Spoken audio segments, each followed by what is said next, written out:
Hi everyone. Back out here another weekend. Get some more work done. The goal for this weekend is to take apart this whole assembly.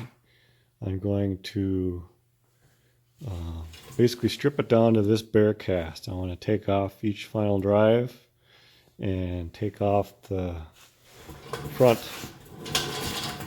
what do you want to call it, clutch plate? Cover, whatever, I don't know, this cover here that unbolts from this casting, and then it'll be down to just that main center casting. And I'm going to try to get that all cleaned up, and then from there we can start putting things back together. So before I did that, I wanted to show you a little bit about how the oil system, lubricating system for the final drives worked. While it was still together, you can kind of see it easier. So on the back of the transmission, if you remember, you got this idler gear, and then you got that, what do you want to call that? Flinger. It just spins and flings the oil around. So that's sitting down in here, and as the transmission is turning, that thing is spinning around. Your oil level is down in here. These petcocks on the side here, that's your oil level. So this whole bottom is full of oil. So that's in the oil, flinging it around. In the process of doing that, it's flinging it way up here. And on this top cover was that little drip pan. So it's catching in that drip pan. The ends of that drip pan are dripping it down into those little drip trays on either side, which are lubing the bearings for your differential here. There's Babbitt bearings in there and in there. So from there, the overflow that doesn't go into that bearing goes down, if I can shoot down in there, down that drip tray. See it there? And that comes here. And then that, there's no light, that shoots into a passage which is machined into this bolt. The bolt is actually hollow. I don't know how well you can see it there. And then that hollow bolt shoots it into this Babbitt for your pinion drives. And then that has see if I can get it to focus here, a channel to lube that entire length of that Babbitt. And then it works its way up to this far end where there's a groove. So any excess that makes it all the way out to the end here, there is a, get it to focus there again, there's a hole in the bottom there. That hole goes down into this passage again, so all the excess drains into this final drive, the bottom there, and drains down into a hole in the bottom of that casting, which drips it back down into the transmission again. So it circulates the whole thing all the way through and back in, up and down through. And it's constantly feeding, as long as that transmission is turning, it is constantly lubing those final drives. So it's actually a pretty good system, I'd say. As long as everything is, when you got oil in it, it's going to be getting lubed. So I thought that was kind of neat. I'd show you that, how that worked. A lot of guys don't know what the inside of these look like, including me. I didn't know until I tore it apart. So it's all kind of a fun learning experience. One note for anybody that is working on these, that steering gear bolts on the top of here, right? These are just bolts, not studs. So if you do take that off, those bolts can fall down into your differential. Just a FYI. I had that happen. I was taking it apart and tink, that bolt fell down inside there. I was like, oh, okay, good to know. So if you go to change that gear or something, be aware of that. Those bolts could fall in on you. But I kind of want to just take this all apart and clean it up, of course, but also to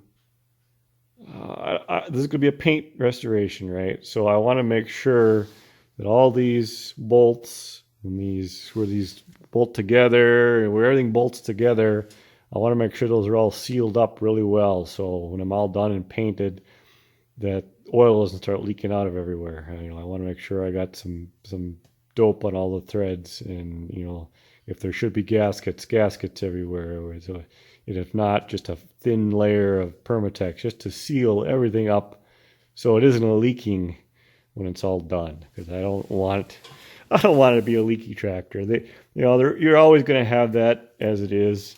I don't want to make it any worse than what it's probably going to be. I'm going to try to keep it as leak-free as possible. So that's where I'm at here now.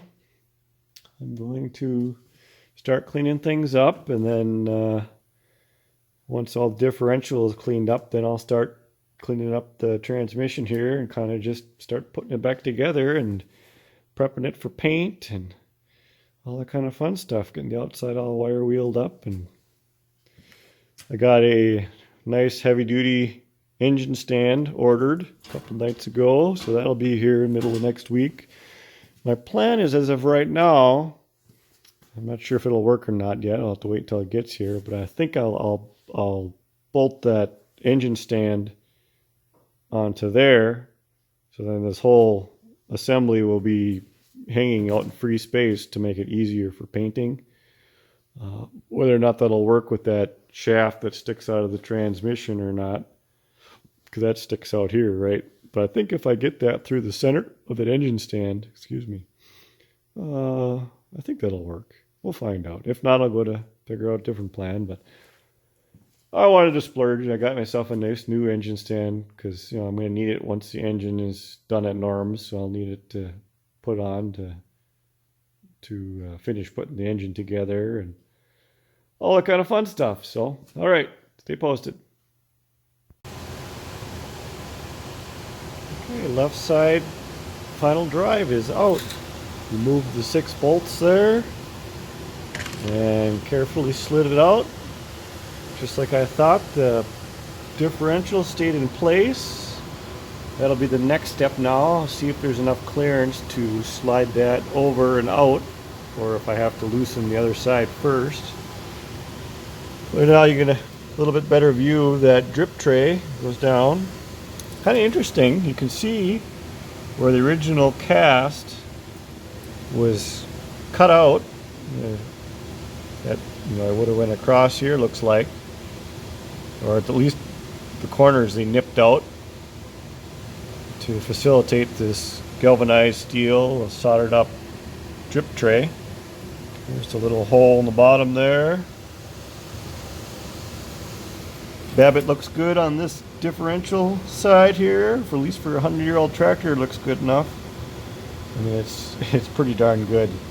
Dirty yet, but there's no major scoring or anything. A few tiny little, what you'd expect to see. So okay, we'll take on to the next part now. Differential is out. So it did come out. I didn't have to loosen that final drive. There's enough room to take it out of there. That looks pretty good. Clean that all up. I probably won't take this completely apart because I don't really see any reason to. I'll just make sure it's all flushed out, cleaned out really good. Inspect everything really well. If I find a reason to take it apart, I will, but as of now, I think I'm going to leave well enough alone there. Just clean it all out really well. Okay, on to the next final drive, the right side. There we go, the right side final drive is taken off the differential case. Interesting note, on this side there's actually 2 layers of thin gasket material where there was none on the left side. I suppose it was to take up adjust your tolerances side to side for your differential, I'm guessing. So I'll have to make note of that, put some back in there.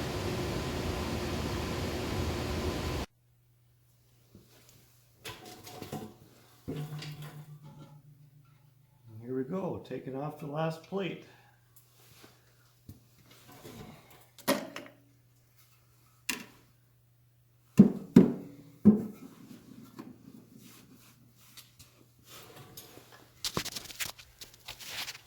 There, all taken apart.